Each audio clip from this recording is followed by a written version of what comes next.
주의 곁에 있을 때. 주의 곁에 있을 때 매주 수요일 이 시간에는 부천 심곡제일교회 최선 목사님의 말씀으로 함께합니다.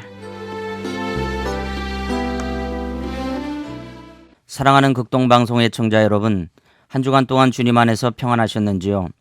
오늘은 요한복음 21장 15절부터 17절까지를 중심으로 베드로를 배려하신 예수님의 사랑이라는 제목으로 말씀드릴 때 영적인 하나님을 만나시기를 바랍니다. 도로를 달리다 보면 앞차를 추월해야 하는 경우가 있습니다.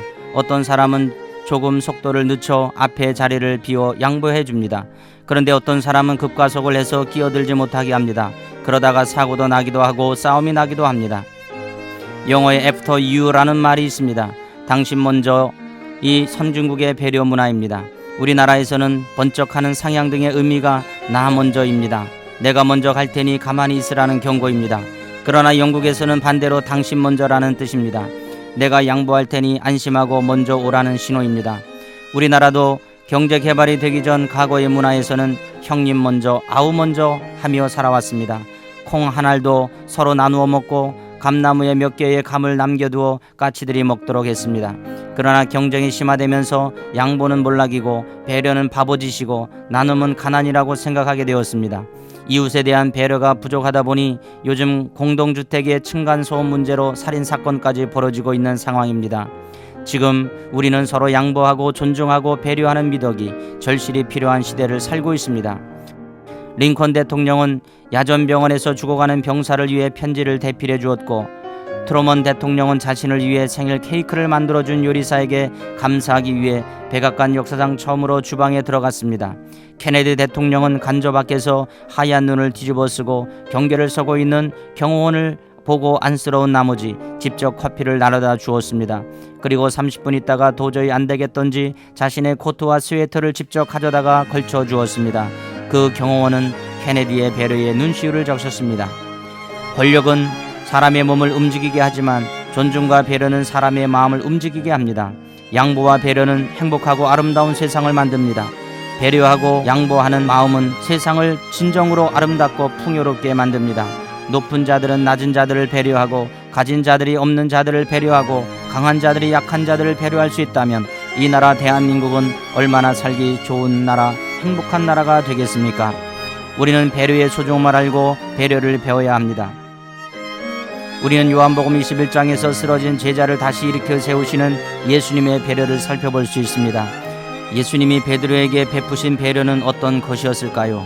오늘은 예수님을 통해서 배려의 기술을 배우고 우리 모두 멋지고 아름다운 배려의 사람들이 되기를 원합니다. 예수님은 베드로를 깊이 이해했습니다. 배려는 상대방을 이해할 때 오는 것입니다.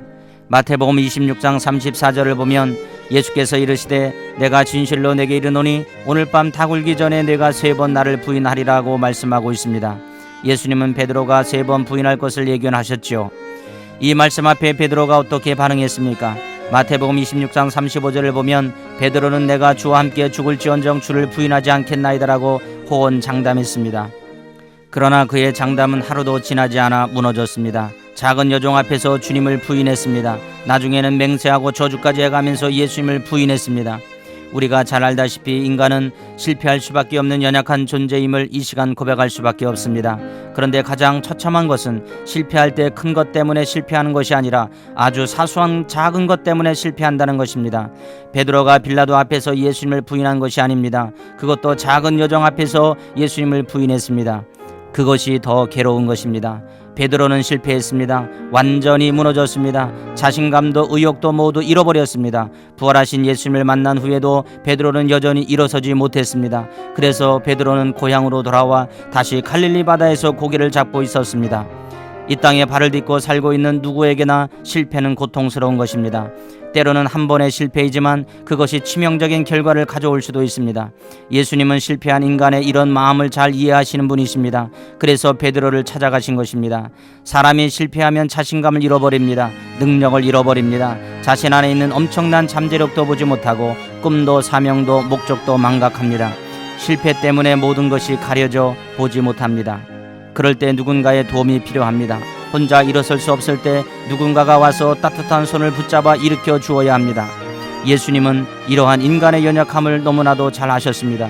그렇기 때문에 베드로에게 도움의 손을 내밀기 위해 그를 찾아오셨던 것입니다. 또한 예수님은 인간을 이해하실 때 배후에 사탄이 역사하고 있다는 사실을 아셨습니다. 누가복음 22장 31절부터 32절을 보면 예수님은 베드로에게 시몬아 시몬아 보라 사단이 너희를 밑가부르듯 하려고 요구하였으나 그러나 내가 너를 위하여 내 믿음이 떨어지지 않기를 기도하였노니 너는 돌이킨 후에 내 형제를 굳게 하라고 말씀하셨습니다. 우리가 여기서 알아야 할 것은 인간의 배후에서 역사하는 사탄으로 인해서 우리가 무너질 수 있다는 것입니다. 인간은 하나님이 만드신 대단한 존재입니다. 그러나 전능한 존재는 아닙니다. 인간의 의지는 대단하지만 사탄에 의해서 한순간에 쉽게 무너질 수도 있습니다. 예수님은 이 점을 잘 알고 계셨습니다. 그러므로 그분은 함부로 정죄하지 않으셨습니다. 사람이 실패할 때 그 배후를 자세히 살펴보면 복합적입니다. 그 중에서 사람들이 흔히 보지 못하는 것은 배후의 악한 영적 세력인 것을 보질 못합니다.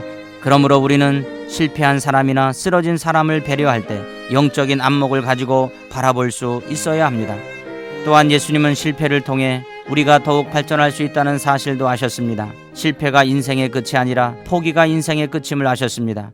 그래서 포기하지 않도록 베드로를 찾아오신 것입니다. 실패할 때 우리는 약점을 보이게 됩니다. 베드로도 3번 예수님을 부인한 다음에 그의 생애에 치명적인 약점을 갖게 되었습니다. 그러나 돌이켜보면 그의 약점이 그의 생애에 가장 큰 유익이 되었습니다. 실패를 통해 갖게 된 약점 때문에 예수님의 사랑을 받고 성령님의 능력을 받게 되었습니다. 약점은 예수님이 찾아오시는 통로입니다. 약점은 성령님의 능력이 역사하시는 거룩한 장소입니다. 예수님의 배려는 인간의 약점이 오히려 승리의 밑거름이 되도록 도와주시는 데 있었습니다. 그러므로 예수님께서 함께 하시면 실패도 유익이 되고 복이 될 수 있습니다. 베드로는 실패했던 경험이 있었기 때문에 실패했던 마가를 이해할 수 있었습니다. 배려를 받았기에 배려할 줄 알았습니다. 배려의 따뜻함을 느껴보았기에 마가를 따스한 품으로 안아줄 수 있었습니다. 배려는 배려를 낳습니다. 사랑하는 극동방송 가족 여러분, 베드로를 배려하신 예수님의 사랑을 받은 우리가 삶의 현장 속에서 다른 사람을 배려하면 그 배려가 퍼져나갑니다. 우리 가정, 우리 교회, 우리 사회, 우리나라가 더욱 밝아집니다. 지금 한국 사회는 모두에게 배려가 필요합니다. 서로 상대방을 배려해야 하고 또 배려를 받아야 합니다. 예수님을 통해 배려의 진리를 배워 사랑이 넘치는 따뜻한 가정, 사회, 나라를 만드는 일에 주인공으로 한 번밖에 없는 인생을 사는 멋지고 아름다운 극동방송 성도님들이 되시기를 주님의 이름으로 축복합니다. 당신은 하나님 안에서 소중한 존재임을 기억하십시오. Remember, you are so precious in God. 극동방송 청취자 여러분, 사랑합니다.